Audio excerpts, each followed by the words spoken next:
Hello, all our wonderful listeners and viewers.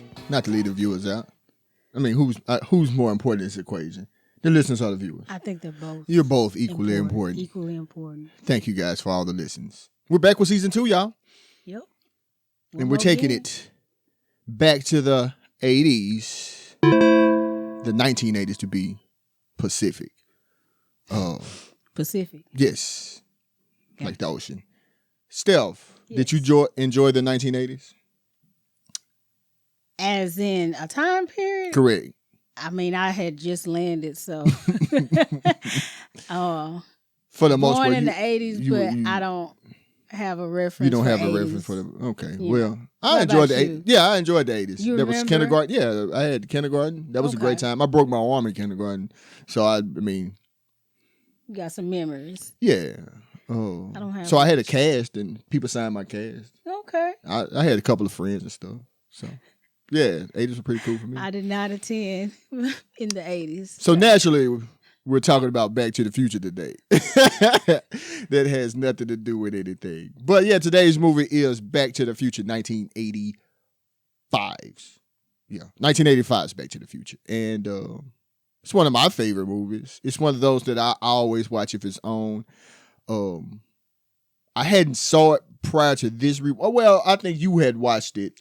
Yes. And I hadn't watched it for a long time. It would always be on TBS or TNT. Yeah. I remember growing up, but it was never just a movie. I was just I just want to sit and watch it. So you don't have fond memories from younger? No, watching it would it, just be, just kind of watching it, but not really watching it. But, I knew this little crazy scientist and this boy were going You back knew to the gist.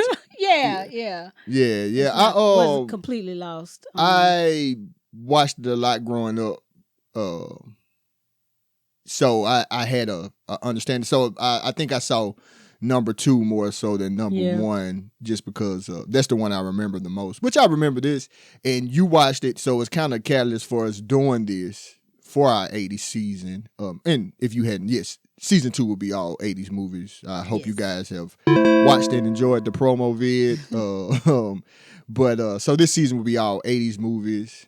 A good decade for movies, I suppose. We'll see. Yeah, we shall see. Do you plan on doing number 2 for this season? Making it on Michael J. Fox double feature. He also did Teen Wolf in 85. Now, Teen Wolf is one. So you want to do Teen Wolf? That I know. We used to watch it. We had it on VHS. So it's perfect to view again. yes, It's it perfect. would be. On your initial thoughts, like after you watched the movie, I mean, you know me, it could have been shorter. yeah. That's pretty much. Did anything Always change get for the you same. on rewatch? Like, did you enjoy? Well, did you I like really- it more or? I really paid attention, and I have a lot of questions, which we'll get into. Yeah. Oh, for me, Yeah. I still enjoy it. It was well directed, so I didn't have a problem with it. Yes, it could have been shorter. I guess the last 35 30, minutes or so yeah. is pretty much, it could have been cut out, but I still enjoy it. Doing homework on it kind of always changes everything for you when you're watching the movie. But it's one of those. It's like you and Babs. I'm not gonna ever not like Back to the Future. Gotcha. It's I just understand now. man. When I put it in those terms, you get it, huh? She loves it. And then also, and I showed you the clip, the John Mulaney clip, that made me want to do a rewatch. That was released in 2017. The comedian. Yeah. He had the same thoughts. That's why it was funny to me when I watched it, because I was like, I think this was back in June of last year. Yeah. I went back. It just happened to be on and you watched it. Well, Back to the Future, you watched Back to the Future. It was just on. I think we streamed it. We were just lying around, Yeah. and I decided, okay, let me just watch this. I Yeah. haven't seen this in a long time, and I was like, "What?" You like, hold up. Yeah, like I said, we'll definitely get into Those the minutia. But yeah, so I had saw that clip. I had saw a stand-up special, and it made me think like, hold up. I think he has a point, because I only watched it through my childlike, wonderment. So I never thought too much about it, and it's like, okay, yeah, it's kind of weird, man. But yeah. I guess you want to go ahead, jump into this thing? Sure. Our synopsis is from IMDb. Marty McFly, a 17-year-old high school student, is accidentally sent 30 years into the past in a time-traveling DeLorean invented by his close friend, the maverick scientist, Doc Brown. What does maverick mean? I guess you say someone that goes against the grain. I get it. He's definitely would be a maverick in I guess. in the science community. He is. Maybe we'll put the definition right we'll here. Put a maverick. What a maverick is. Not sure what fancy words mean? Don't fret, we have you covered. A maverick is an unorthodox or independent-minded person. This has been an official definition break. Now back to the program. I don't think I know. I mean, I know like there's some playing cards called Maverick. There was a movie called Maverick starring the disgraced Mel Gibson. So I don't know, was he a Maverick in the movie? But that has nothing to do with Back to the Future, which was shot on a $19 million budget between November 1984 and April 1985. The film was writer-director Robert Zemeckis' third film and his first commercial success, returning $388.8 million at the box office. That is a smash, my friends. Zemeckis and his co-writer Bob Gale met in college and were mentored by Steven Spielberg, who produced and released the film through his Amblin blueprint. This whole little concept was jumped up in 1980 by Zemeckis and Gale, and their script was rejected more than 40 times, Steph. 40 times. But they kept going. This is the little engine that could. It would just not die.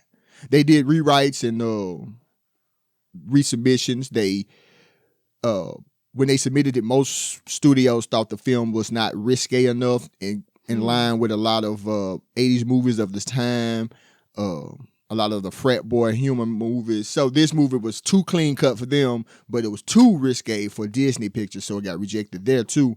I could see it for Disney. I don't think this would. But now it's like seems like some of the stuff you see is like, is this really? Yeah. Kids, is this really Disney? Is this really? So yeah, I don't know at the time in the we're talking 1980s Disney, yeah. But a notable rejection was from Columbia Pictures. Frank Price, he turned down E.T.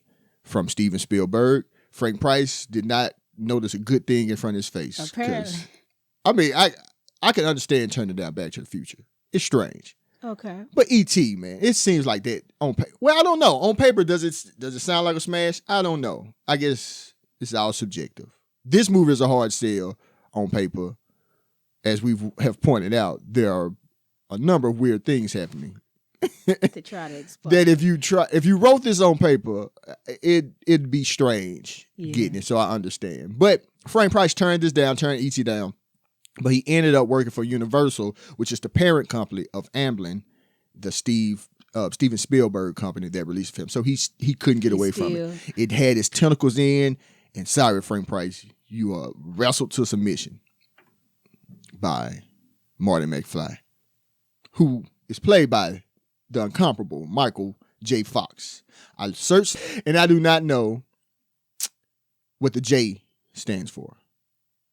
I think his middle name is like Andrew. So I don't know. I have no idea. I didn't. Michael Jamin Fox stars as Marty McFly. Fox, he got a start in late 70s, early 80s TV sitcoms, the most famous of which was Family Ties. Kind of, sort of remember Family Ties, but not really. But this was his third feature film, like the first big one.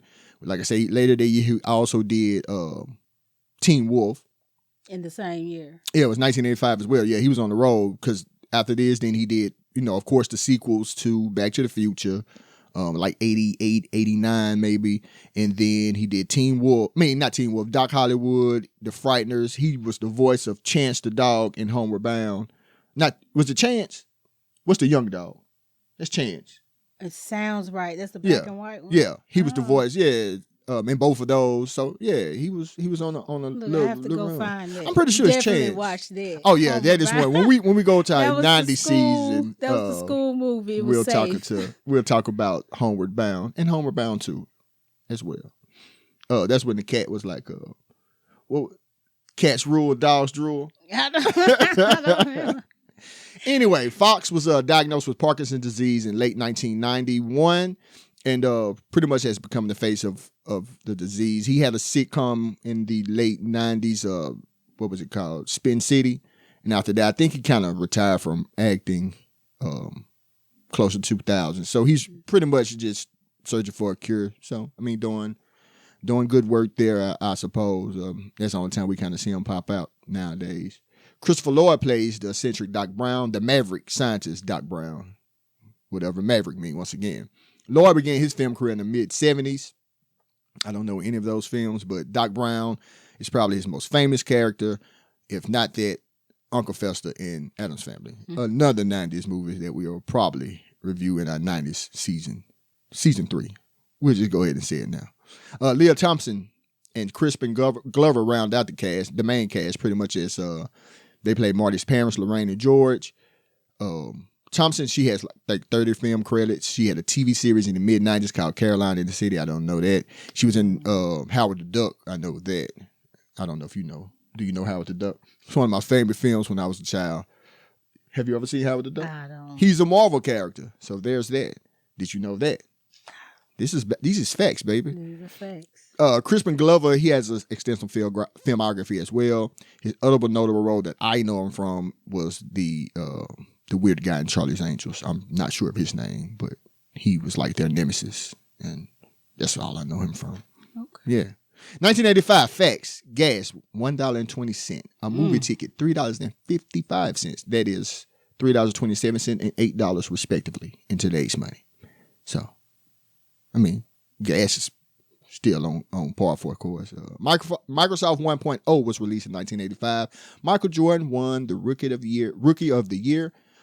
Bruno Mars, Gail Gadot, and Chrissy Teigen were all born in 1985. If you didn't know that, now you know. These are the facts.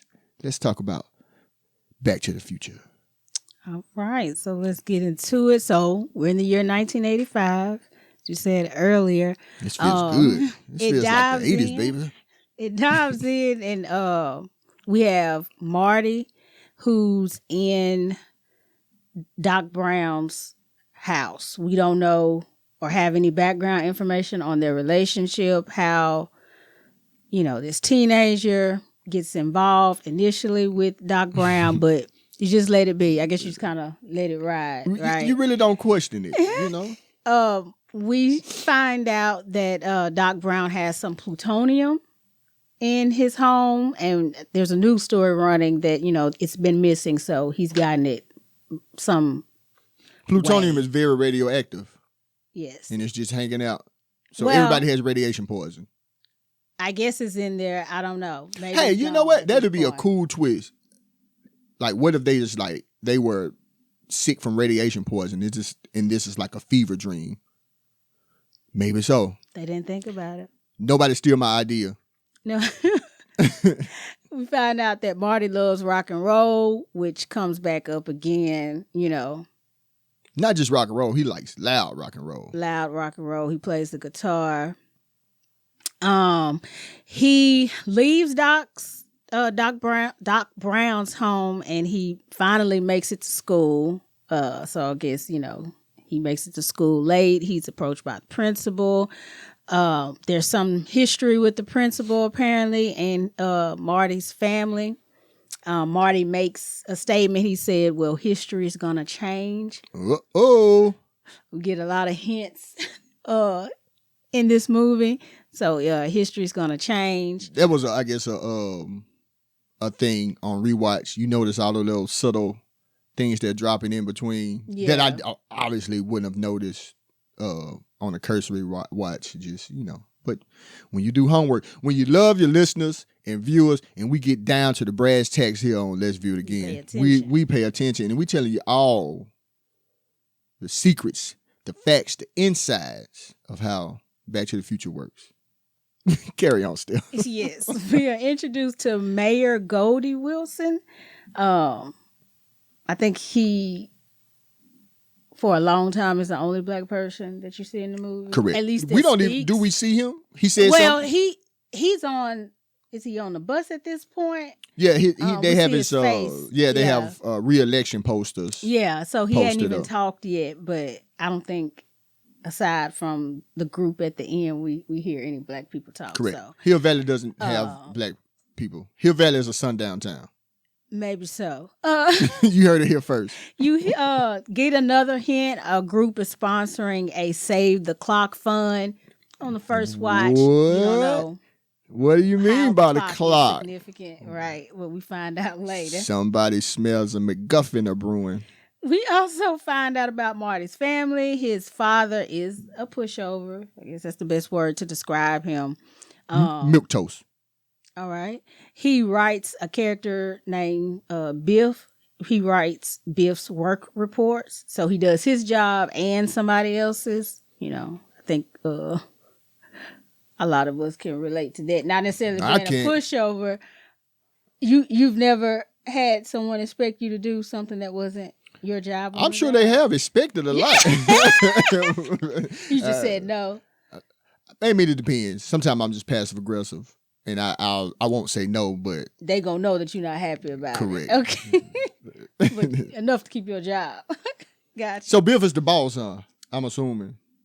That's what I maybe. I don't know. Gathered, I don't know if we worker superior, but anyway, he's doing his job. Gotcha. So he's a pushover. Again, these are things that show up again, you know, in the film, which you all probably have watched. I hope so. If you listen to this, yeah, a lot of spoilers, right? We meet Marty's mother. She tells about how she and her father meet, or excuse me, how she and Marty's father met. Again, this comes up later. And she says if Grandpa didn't hit him, none of you would have been here. And of course, we find out later that is important to the progress of the story, I guess you would say. Right. So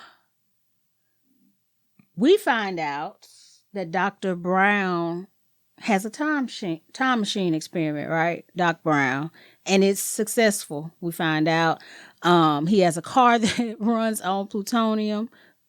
Apparently this plutonium has been stolen from Libyan nationals. So he is really a maverick, I guess you could say. He is funded by terrorism. Oh, because yes. He has the plutonium from the Libyans who wanted him to make a bomb. So Doc Brown is a bomb maker. He stole. By so trade. yes, he stolen plutonium. He stole plutonium, and instead of making a bomb, he put it into a DeLorean. DeLorean, right? Which is whatever. Did you get the cost of the DeLorean would have been like $40,000 at the time. In 85. Yeah, I think over 50,000. Nonetheless, more than an unemployed doctor.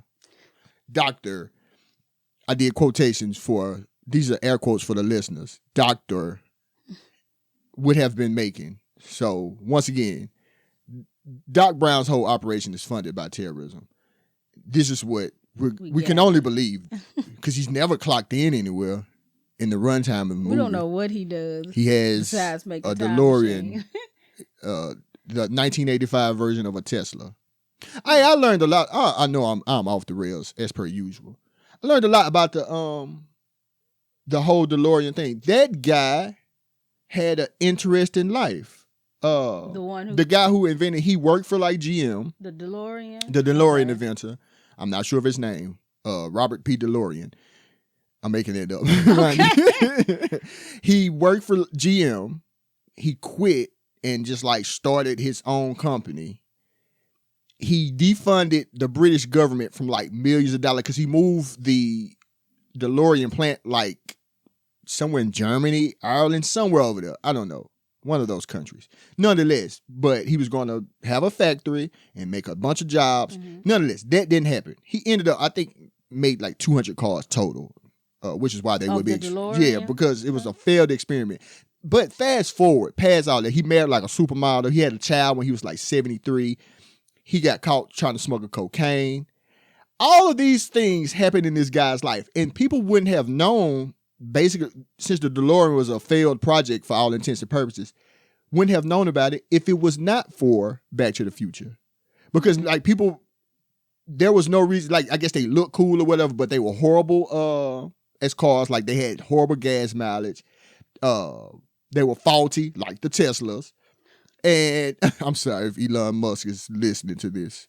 I apologize. Your cars are terrible. You are not an inventor. You don't know anything. You are rich, apartheid baby, and your father made his millions off exploitation. And that's how you got to fly to the edge of space, because you are funded by despair. You are a despicable human. Anyway, the DeLorean guy would have fell like into, you know what I'm saying, obscurity if it not been for Back to the Future, man. So it's real interest. Look up Robert P. DeLorean. Okay. And the Libyan Nationals, well, they try to and they succeed. They kill Doc Brown. They don't they have a missile out there in the parking lot? It's like a mall parking lot or something. They are at the mall. Let's break that down. The Libyans show up looking for their plutonium. The dog Einstein tries to warn Doc Brown. Let's put that in there just because. But the Libyans assassinate Doc Brown in the mall parking lot. They do.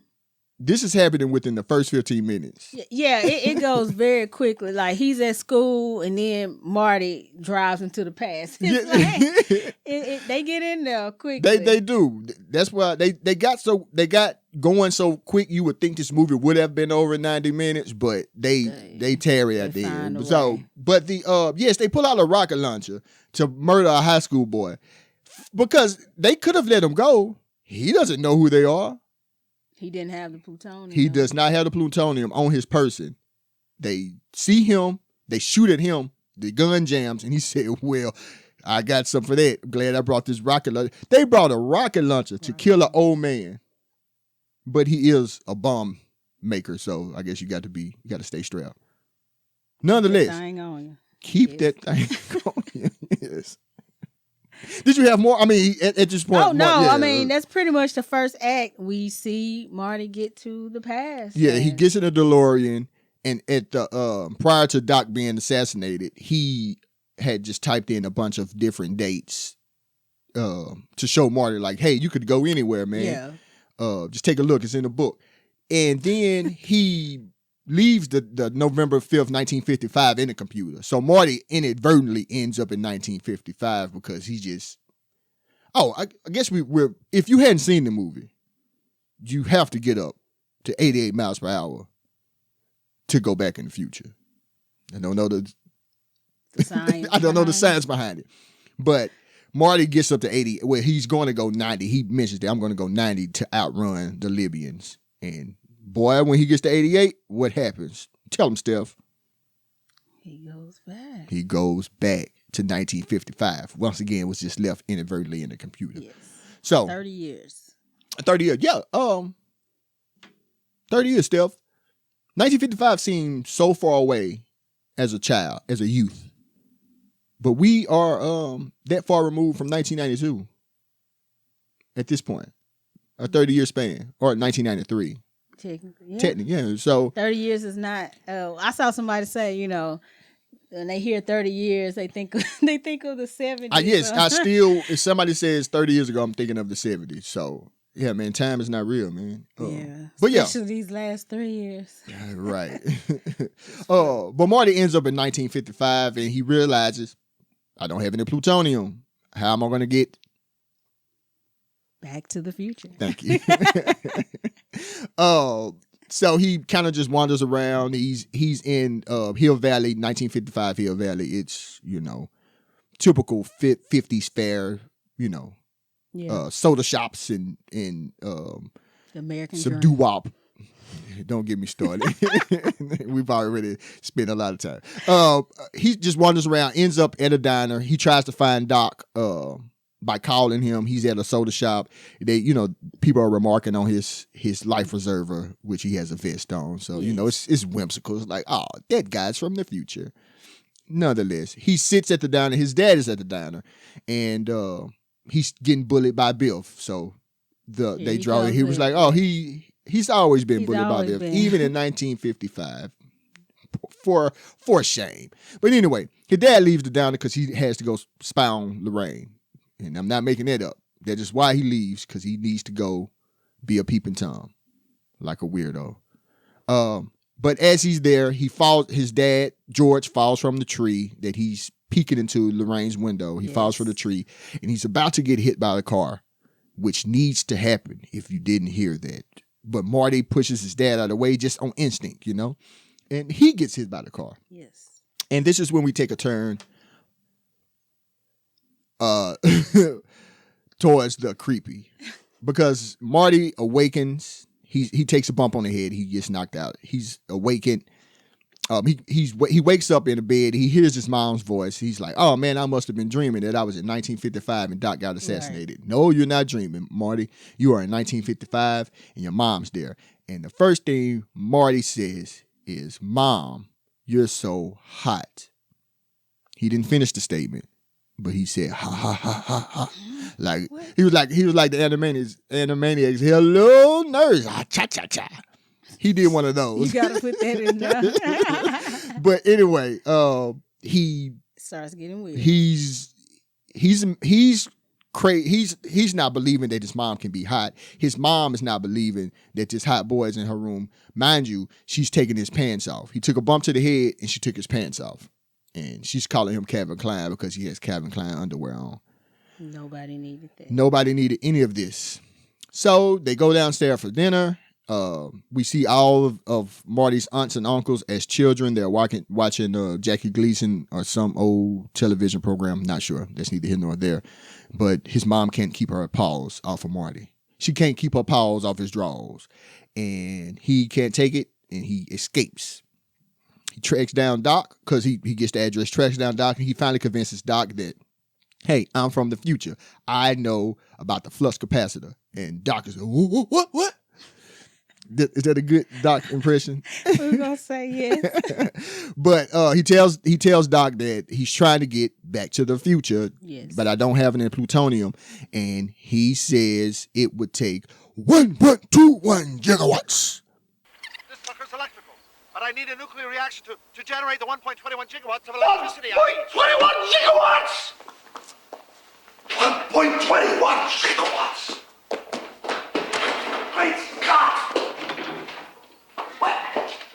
What the hell is a gigawatt? To get back to the future, and we can't get back to the future without 1.21 gigawatts. No plutonium in 1985. The only way that we could harness that amount of power is by a lightning bolt. But luckily for Marty and Doc and 1955 and Lorraine, they can do that. How are they going to do that, Steph? What do you mean they could do that? How can they harness all that power? Oh, you mean the clock? The clock. Yeah. Back to the clock. They know where lightning is going to strike, but because the clock tower was destroyed by lightning at precisely 10 p.m. or something like that. And they know the date, they know the time, so Doc is going to wire up some kind of contraption. Easy peasy lemon squeezy. Doc says, I'm going to go get started on this. You stay here in the house. Don't interfere with anything. Don't talk to people. But alas, he's already talked to people. He's been intervening all day. Marty pulls a picture from his pocket and sees that his siblings, he has a picture of his siblings and himself. And he's like, hey, what's going on here? The siblings are disappearing. And Doc is like, you shouldn't have interfered. It's disastrous. You have to fix this, Marty. And Marty is going to go fix. He's going to go fix this.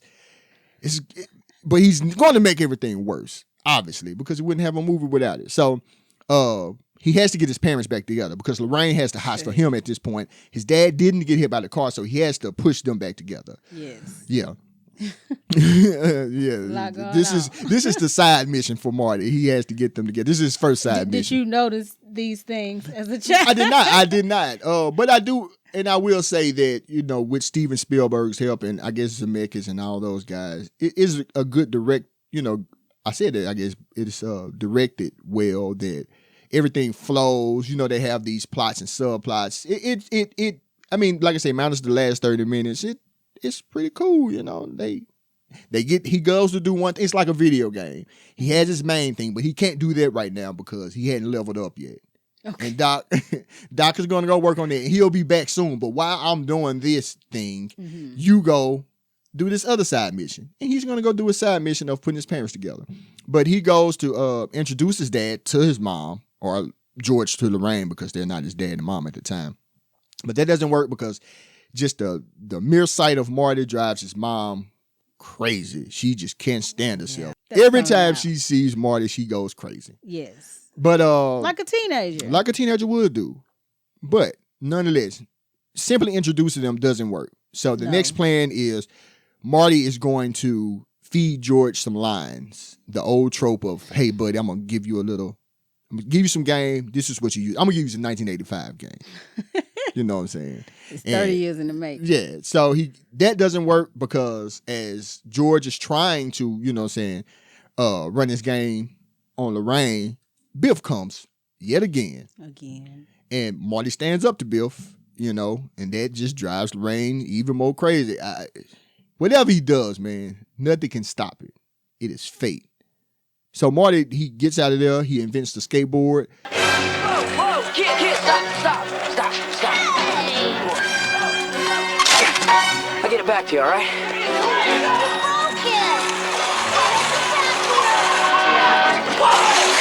Wow, look at him go!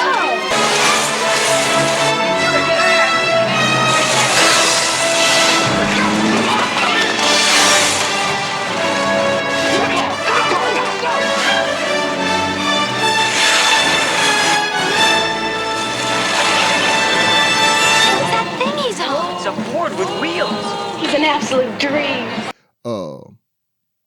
But as he escapes back to Doc's abode, they interrupted by Lorraine yet again because she has to find what his boy was. I don't know how she knew. I don't know how she knew he was at Doc's. I don't know.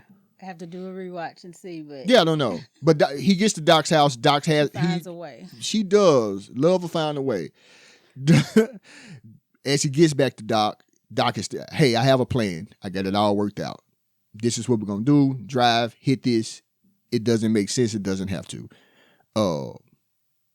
But Lorraine interrupts this whole speech, comes in and asks Marty to the enchantment of the sea dance. This is the dance that George and Lorraine needed to kiss to make the kids, the future. Yes, future none of kids. these kids will exist unless because Marty they get intervened. together. You shouldn't have done that, Marty. So it's pretty good. Thank you. But in this scene, if you didn't get the impression that Lorraine has the hots for Marty, the directors have conveniently placed smoke behind Lorraine. There's smoke rising up to let you know she has the hots for her future son. I think a man should be strong so he can stand up for himself and protect the woman he loves. So they have to George and Marty have to come up with a plan. He's going to the dance. George wants to go to the dance with Lorraine. He doesn't know how to do it. Oh, we're back to this is the second subplot, mind you. We're back to that. He's still trying to get his parents together, but he does now need to get them to ask him. Need to get them to kiss. Yes, essentially they have to kiss. So gotta right the ship. They come up with a plan. Steph, do you want to explain the plan? Do you want to explain what these two grown men wrote on the script? I mean, it was basically Marty saying, "Daddy from the past." Right? He's talking to his dad. Daddy from the past. I need to pretend that I am assaulting mama of the past so that you can intervene. Correct. And be the hero in the situation. Correct. So, I mean, it's pretty much it. He's going to seem as if he's assaulting his mama from the past so that his daddy from the past can intervene and be the hero. You are correct. That's the plan, You are 100% correct. Sexual assault is the plan they come up with. yeah, there are other ways that he could have been a hero. I mean, nothing as effective as that, I suppose. That wouldn't have been my first plan. But who am I? Yeah. So I'm not Marty McFly. What happens actually? We know, of course, the plan doesn't work. The plan is going to fall through. We're at the Enchantment Under the Sea dance. The 5 other blacks are here now. They're performing. But they talk. Marty and Lorraine pull up. Yeah, well, he talk during the performance. Yeah, he does. After they finish the song, he was like, "We're gonna take a little break." Okay. That's just about as much as we get. Yeah, Lorraine and Marty pull up, and now they're getting liquored up in the car. Whatever. And I mean that literally. They're drinking liquor and smoking cigarettes outside the high school dance. Not too far from proms now, I guess. I guess. I thought 1955 was all full of innocence. What was they? Fresh off Prohibition? Were their parents part of the Prohibition era? What was Prohibition? 1930. So the parents would have been in that era. I guess so. They raised them. Hey, did you know? You know what? I'm tired of taking sidebars, but go ahead. Disregard. I was gonna tell you that speedboats were invented to catch drug dealers. That's the only reason they had speedboats. I don't know, man. I'm sorry. I'm taking. Okay, here we go.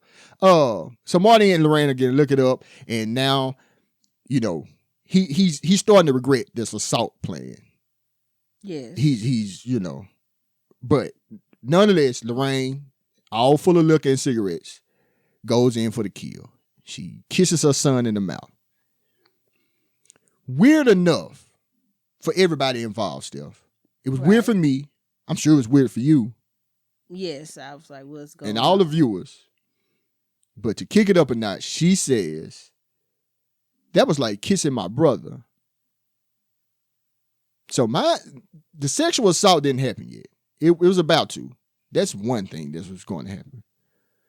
The future mother kisses her son in the mouth. Look it up. Kissing her son. And then she said, this is like kissing my brother. How would you know what that's like? Some sick men, bro. This little rendezvous is interrupted by Biff. Yet again, he and the gang show up for their get-backs. The gang takes Marty off, throws him in the black guy's trunk. At this time, they do a little racism. They call the blacks spooks and reefer heads. Then the blacks call them peckerwoods in return. So, I mean, eye for eye. 1955. It is 1955. They stay true to the 1955.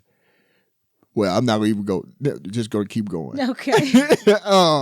We cut back to Biff because he didn't go with the gang. He stayed to get his assault on. He tagged in, took over for Marty. George shows up. Yeah, he's assaulting Lorraine. George shows up thinking Marty's there, but it's not. It's Biff, and he can't take it anymore. And he socks Biff, gives him an old 1-2, and now Lorraine is like, "Oh, George, you're not a yellow belly," and that's a Back to the Future 3 reference for all the yellow belly. Yeah, call him. And Marty says, "Don't call me yellow belly." What's a yellow belly? A coward. Oh, I feel like that's probably has some. Now that you say that, some racist undertones. Yeah, I'd have to go. Now that you say that, we'll check it before we insert that. Anyway, nonetheless, George he socked Biff. That's done. Everything is fixed, right? Because Lorraine is with George, and everything happily ever after. Happily ever after. Not quite. Steph, bring us home. Yeah. So yeah, we're pretty much wrapping it up now. Like you said, she kissed Marty, and it's not what it didn't give what it was supposed to give, right? That's what they say. It didn't give what it was supposed to give. It's not giving future. It's not giving fixed timelines. Whatever she thought it was gonna give. But anyway, they end up kissing, right? Well, they're dancing. They're dancing. Marty, he looks at his hand and he sees. Hold on. You skipping ahead. What I'm looking at? Why is Marty looking at his hand? What is Marty doing? Marty has been rescued from the trunk by the black men. In the process, one of the black performers has cut his hand open, so he can't play guitar anymore. Where would they find a guitar player? Oh, but buddy, what did you say Marty like? He likes playing guitar. He loves rock and roll, baby. I mean, it's really not pivotal to the story. At this point... I just want you to know, I just got to be, how did he get up on stage? You don't want to leave the listeners and viewers. At this point, you're like, okay, let's wrap it up. At least no, this is still, we still going, man. Well, how much we got? 20 minutes left at this point? Boy, we got 45 minutes left. Really? The movie, yeah. Really? Mm-hmm. But anyway, Marty looks at his hand. While he's playing in the guitar. dance. While he's playing guitar, and he sees that it's disappearing. And that's because the mom and the dad, they haven't kissed yet. They need to smooch. They have to kiss. Without this, Marty and his siblings won't exist in the future. You're gonna be erased. So they do, right? They kiss. George gets some gumption about himself and then goes in for the kiss and fixes everything. And, Marty's no longer disappearing. He ends up, I say he just ends up creating rock and roll. What was the song? Johnny Be Good. Johnny Be Good, yeah. Which was released in 1958. So he's 3 years ahead of Chuck Berry. 3 years ahead of time. So that's why I say Marty invents rock and roll. And a skateboard. They're stunned. It's whimsy, man. It's like, they're stunned. At first they're loving it, but he starts playing loud because Marty likes loud rock and roll. Yes. Need I remind you? Yes. And so then they go on, Marty and Doc Brown, to use the good old clock tower to get back. Yeah, this is the whole, this 30-minute section is merely Doc doing pratfalls off the clock tower. Nothing's happened that's advancing the story. He simply just can't get things together. He's trying. They're trying to build tension, but at this point, who cares? It was like, all right, we get it. Time is far spent. Was that are you doing a pun with time? What clock you mean? time? Is that what you're trying to do here? I didn't, but sometimes it happens. I wasn't thinking that. I was just thinking that at this time. It's been how long you say it had been at this time? That was an hour and a half when they started. His parents have kissed and everything about an hour and a half, and we still have 30 minutes left. See. Yeah. But no, I was not thinking about time and the clock. So that essentially wraps it, right? They get back to the future. He gets back to the future, and that was the goal from the beginning, right? Yeah, he gets back to the future. It's changed a little bit because his dad is no longer a wimp. He had to stand up to Biff, so I guess that changed his total. It changed everything in the timeline. The family isn't. I guess they weren't poor, but they're not like just regular middle class now. Like they're middle class, and he has a 4x4, and then his dad like wears leisure suits. So it's like, the 80s dream, he has that now. And like his mom's not alcoholic anymore because, she kissed a weird guy in the 1950s that changed everything. Yeah. So I don't know the moral of the story, but I don't think there is a moral. If you ever have the chance to go back in time, don't interact with anybody, mostly with people that are close to you, because you will ruin the timeline and you may have to assault your mother. Yeah. And what they call it? The Nightingale effect? Nightingale effect. That's what Doc said. It's the Nightingale effect. It's Florence Nightingale, and you fell in love with your patient. That's not abnormal. I need 1.21 gigawatts. And I think you're close. The premise is, I don't know if there were a bunch of future movies before this or going to the past type of movies, but this kind of set the template for a bunch of stuff, a bunch of movies. You kind of see it in time traveling movies now. Don't interact with stuff. It messes up timelines. And it didn't get too convoluted where it's kind of like you saw the stuff and you did, but you're like, I'm not questioning how plutonium makes, but they dropped a little stuff here and there to kind of like try to fix it for you. Like the whole disappearing bit. It's like, okay, does that really make sense? Why with the first son? Like, they were disappearing in order. Like the oldest son was disappearing first and then the middle daughter. Then it's like, well, shouldn't Marty have disappeared first? He was the last one to get there, but that's neither here nor there. But I think Back to the Future is definitely fits in line with what we try to review on the show. I don't even. It's more of a. It's not a cult classic. I think it's an outright classic. And a lot of people have watched it, and I don't know if they did a deep watch, but it's an outright classic. The rewatch didn't change a lot for me. But I still enjoy it with all its very, very weird undertones. I don't know if I'd watch it again. I'd watch it again. I may watch it tonight. I mean, like I say, if it's on, it's on. But I don't know if that's a movie I'll just go, it's not one of your favorites. Let me see if Back to the Future is streaming, or if we saw it in the video store, might get it because you want to, you want to see it. And we talked about, or we have discussed before, how things are being stripped from the streaming services. So you might as well get your hard copies when you can. Before everything goes up, because you see the bins with the old movies at like $1 or $2. And now they took the bins out of Walmart. Yeah, but now they might be $5. It was a very disorganized bin they used to have. It was. But you stood there and found what you wanted if you could. Who came up with that filing system? Yes, it was the worst. It was like, find everything that we don't like and throw it in this bin. If they want it, they'll search for it. They will. And search, and piggy. Did. I did. They threw out the slops, and I sat there and combed through it. So get your the little your nasty DVDs, boy I am.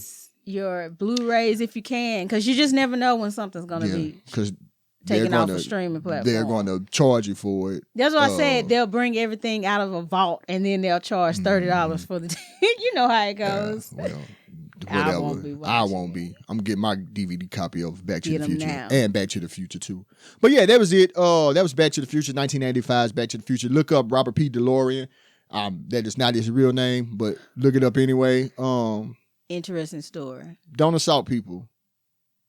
Don't buy a Tesla. I think those were all the points, huh? Till next time, y'all. Peace.